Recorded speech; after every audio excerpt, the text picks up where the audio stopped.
seems like to me, but it might just be me, but it seems like everybody is in this time when if we're not on the path of the higher vibration, trying to stay with that higher part, listening to that part of ourselves, we get banged around a lot more down at the bottom. It's always been that way, but it is more that way because as more of you live more contrast, more of you are asking, and as more of you are asking, Source is answering all of you in a stronger way.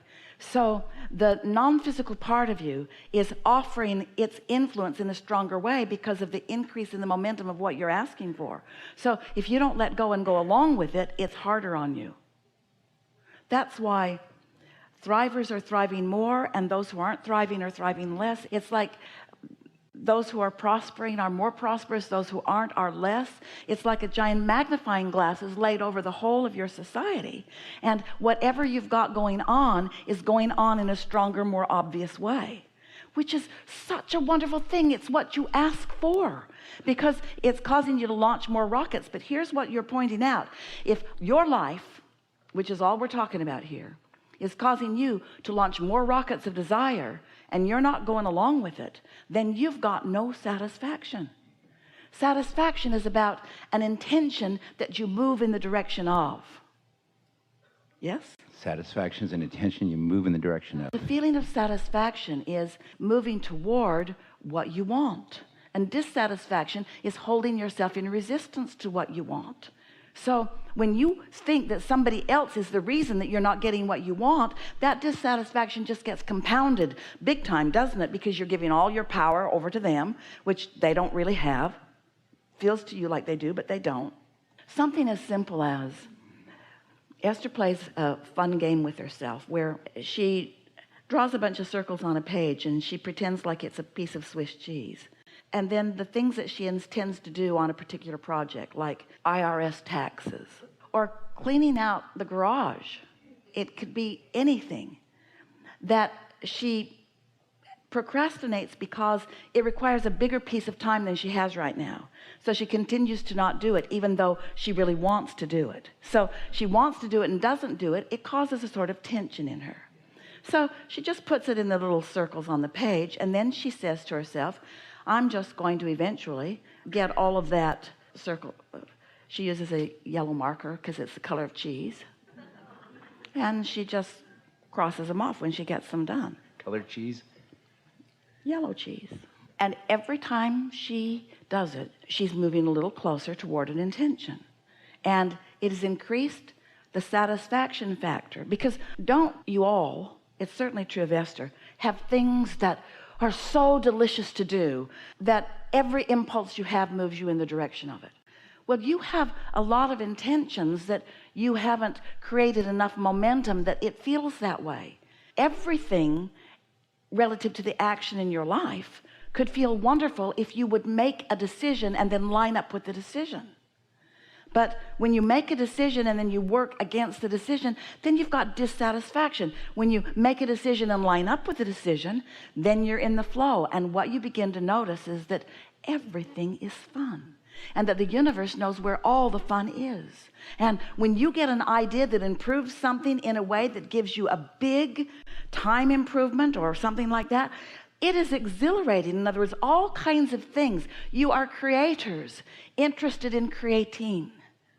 You are creators interested in creating, and what you are creating is an environment, a sort of petri dish environment where your intentions and desires can be influenced and assisted by Source and by your focus. You don't know your power. Can our intentions and desires be the same as the Source's intentions and desires? Your intentions and desires are. Because when life causes you to ask for it, your inner being lines up with it. Now, right away, many minds in this room went right to, what about intentions of people who are evil? What about intentions of people who are not well-wishers? And you asked earlier, what is left out of the vortex? Well, any of that pushing against stuff is not there. When you make your transition and you reemerge into non-physical, you'll leave behind all your doubt and fears and hatred and all the things that are bothering you, and you will reemerge into pure positive energy, and you will be everything that your vortex is in the moment that you make that reemergence into non-physical. Well, there are a lot of humans that don't even like that story, because they want the people that they've decided are bad to be punished when they get there. They want them to take all of their resistance and compound it. That's why hell is a creation of man's disconnected mind. And it seems so real, because you can really get on that trend where you are really blocking out all of the well-being. And when you're blocking well-being, well, we understand how it feels, and you describe it in all kinds of uncomfortable ways, you see. But what's in the vortex is pure positive energy. And the more you line up with it, the more it is reflected outward in everything that you live. So that is the vortex coming through us. Yes, for a while we were describing the vortex. We used Esther's arm to paint it over here, and we ask you to get into the vortex where everything you want is. And you began saying to us, well, I want that, but I can't find the door. And then we began explaining to you that the vibrational content, the vibrational atmosphere, let's even call it the vibrational frequency of the vortex, is something that you can achieve. And when you do, what's in the vortex then is realized by you. So you say, well, I want my money to come out of the vortex and into the bank. That's how it happens. That's how you turn those thoughts to those things. But in order to do that, you've got to be in the receptive mode. You've got to be in the receptive mode, which means you've got to be in a good mood. You've got to feel good. You've got to be flexible and free-willing and willing to follow an impulse, not rigid in your beliefs. No, I would never do that because I don't believe in that. You've got to be influenceable. Influenceable by what you consider to be good, by what you consider to be God force. You've got to be influenceable, which means you got to have a pure heart. Those were your words. And our words are, you got to have a happy heart. You got to be tuned in, tapped in, turned on. You got to be resistance free. And when you are, then the thoughts flow to you, and then the things you want come. Our most recent conversation about this, if you've been listening, you've probably heard it, but we like it so much. So Esther is in her Southern California home, and she meditates and all of the things that we're talking about. She's very consistent in that. And so one morning she came out of meditation completely in the receptive mode, and the impulse that came to her was to go to her remote that operates her televisions in the house and her sound systems and figure it out. She had not ever been able to figure it out, but she had that impulse, and the impulse was so strong and it felt like such a good idea that she sat down, and in what felt like a miraculous experience, she understood it. She understood it. It just made sense. And she laughed about how easy it really was. And so she's looking at the menu on the television, looking for some music that she wants to hear. And she's finding different music stations. And she discovered that she could play anything she wanted in any of the zones in the house. Inside the house, outside the house, in the courtyard, on the verandas, out in the gardens. In other words, there's speakers everywhere. And now Esther has control of what they do. And so she's moving through it and having a really good time. And then she found a station, rap. And she just felt this strong urge to just stay there. And even while she had the urge to stay there, she's thinking, how odd is this? And how fun is this? So she listened and listened and listened and listened and heard and began moving. She really liked it. She listened and listened and listened and listened. And then she turned it all off and went on with her day, left the house. The next day she got up, meditated as she always does. Coming out of meditation, she had this indescribable urge to move furniture around in her house, which is not logical because every piece has been placed so carefully. Purchased for the spot, in fact, most of it. But it all looked wrong. She thought, I need to move it all, but it's heavy. I need someone to help me. So she got on the internet and found 2 men in a truck, and she called them and said, I need 2 men. Don't need a truck, but I need 2 men. But they can bring the truck, but I really just need 2 men. They can bring their truck, but I don't need their truck because we're not moving anything far. And they could come right over. So 2 men come over, and they're moving things around and having a really good time, and Esther is really enjoying them. They're so strong and careful and fun and deliberate and beautiful. And so Esther's talking about what a beautiful day it is, and they are too. And then one of them says, I'm leaving, I'm going back to Alabama.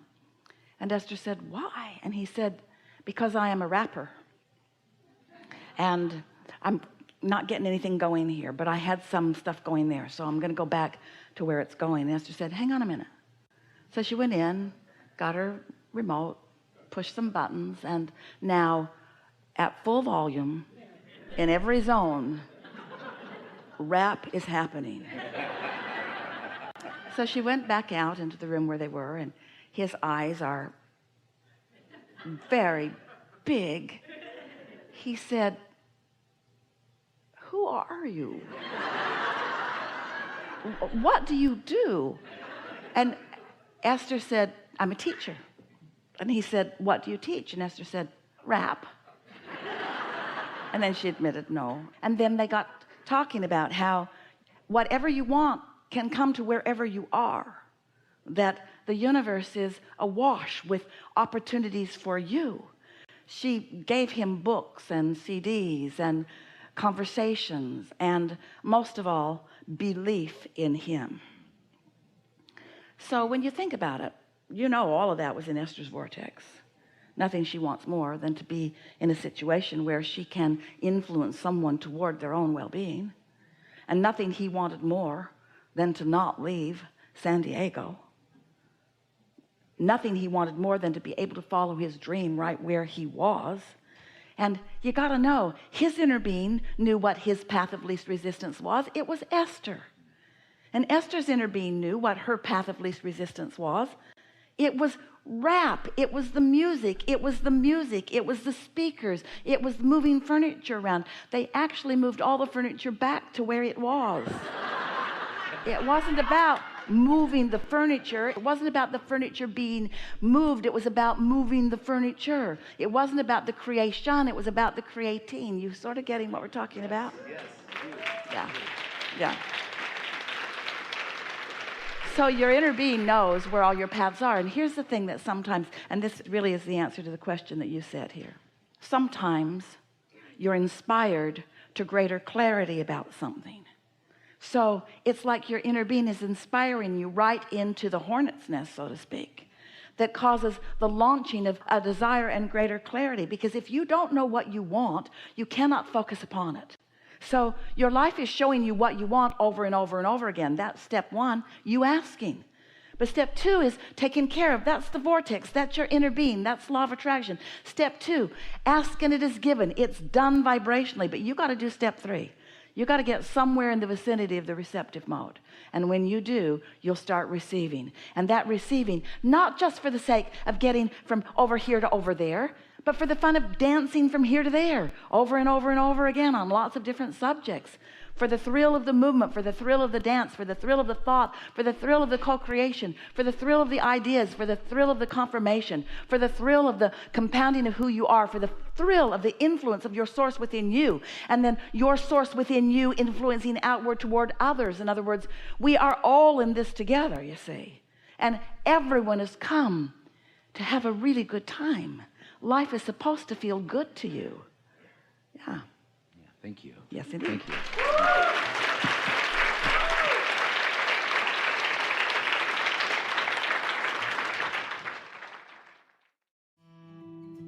Don't forget to leave a positive message and subscribe.